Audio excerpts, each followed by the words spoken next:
Selamat malam dan salam jumpa kembali Bapak Ibu Saudara-saudari para pendengar firman Tuhan dimanapun berada. Semoga saya kembali menjumpai Anda sekalian dalam keadaan sehat dan tetap semangat. Mari kita mengawali renungan malam ini dengan berdoa. Dalam nama Bapa dan Putra dan Roh Kudus. Amin. Marilah berdoa. Allah Bapa yang Maha Kuasa, Engkaulah Tuhan pencipta langit dan bumi, pemilik alam semesta. Kami bersyukur dan berterima kasih kepadamu untuk perlindungan dan penyertaan bagi kami dalam aktivitas kami sepanjang hari ini. Semoga hidup kami hari ini boleh menjadi tanda berkat bagi sesama kami. Demi Kristus Tuhan dan pengantara kami. Amin. Bacaan suci yang akan kita renungkan malam ini saya ambil dari surat Rasul Paulus kepada jemaat di Efesus bab 2 ayat 19 sampai 22. Pembacaan dari surat Rasul Paulus kepada jemaat di Efesus. Saudara-saudara, kamu bukan lagi orang asing dan pendatang, melainkan sewarga dengan orang kudus dan anggota keluarga Allah. Kamu dibangun di atas dasar para rasul dan para nabi, dengan Kristus Yesus sebagai batu penjuru. Di atas Dia pula kamu turut dibangun menjadi tempat kediaman Allah dalam Roh. Demikianlah sabda Tuhan. Syukur kepada Allah. Renungan malam ini saya beri judul, kamu bukan lagi orang asing dan pendatang. Bapak Ibu Saudara-saudari, para pendengar firman dimanapun berada, adat budaya di mana saja berada di bumi Indonesia tercinta yang terdiri dari berbagai pulau, suku, ras, dan agama sampai dengan detik ini, masih saja ada yang mengklaim diri sebagai orang asli Indonesia dan memandang orang lain dari etis keturunan entah dari manapun dan bukan seiman dengan kelompok mayoritas adalah orang asing dan pendatang. Tapi kalau yang seiman meskipun dari etnis lain dianggap biasa-biasa saja dan tidak dipersoalkan. Aneh, memang aneh orang-orang di negeri ini. Aneh adalah sifat, sikap, dan karakternya. Bapak Ibu Saudara-saudari para pendengar firman dimanapun berada, dalam renungan malam ini kita mendengar dalam surat Rasul Paulus kepada jemaat di Efesus. Paulus meneguhkan orang-orang di Efesus bahwa mereka bukan lagi orang asing dan pendatang, tetapi mereka adalah sewarga dengan para kudus dan anggota keluarga Allah. Kita tentu akan bertanya, ada apa dan mengapa Paulus berkata demikian?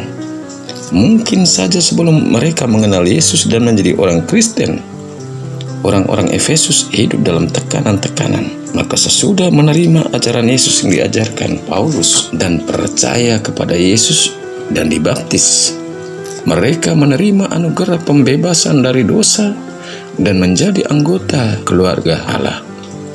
Sebagaimana orang-orang Katolik ketika dibaptis, saat itu juga kita dinyatakan dibebaskan dari dosa asal, diangkat menjadi anak Allah, dan menjadi anggota gereja yang kudus. Maka bagi Paulus, sejak seseorang percaya pada Yesus dan menjadi murid Yesus, dia bukan lagi orang asing dan pendatang. Maka untuk keluar dari tekanan itu, Paulus meneguhkan mereka dengan mengingatkan bahwa mereka bukan lagi orang asing dan pendatang. Karena bagi Paulus, iman orang-orang Efesus juga dibangun dari ajaran para rasul dan para nabi yang berlandaskan dan berdasar pada Yesus Kristus sebagai batu sendi.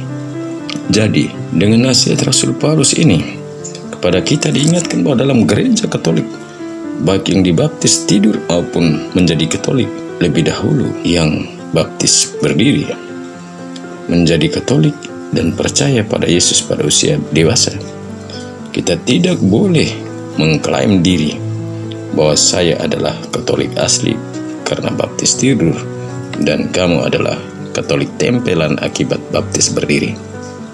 Maka mereka adalah orang asing dan pendatang.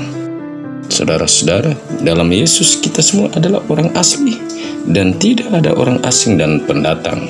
Orang Katolik yang sering mengklaim diri sebagai orang asli dan karena baptis tidur dan menganggap orang lain yang baptis berdiri adalah orang asing dan pendatang.